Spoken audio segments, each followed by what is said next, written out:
Welcome to Penrose Learning, where we make understanding easy. You begin by ensuring the essentials are ready: Net SDK, VS Code, and the C# OmniSharp extension.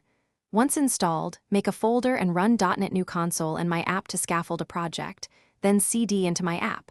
Open that folder in VS Code with code, so the editor reads the project files. Make sure the integrated terminal uses the same SDK version by running .NET version. This gets you straight into an editable, runnable C# project without wasting time.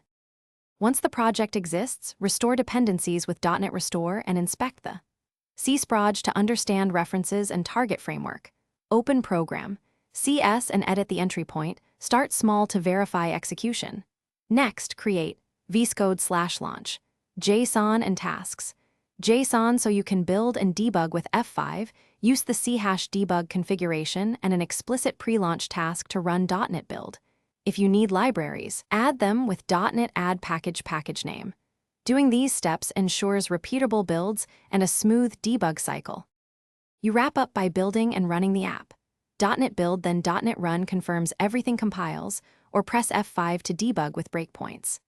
Initialize Git with Git init and add a Git ignore to exclude obj/ and bin/ folders so source control stays clean.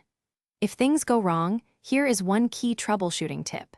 If OmniSharp or IntelliSense fails to start, restart VS Code, confirm .NET info shows the SDK on path, and set the OmniSharp path or use the latest extension logs to pinpoint configuration errors.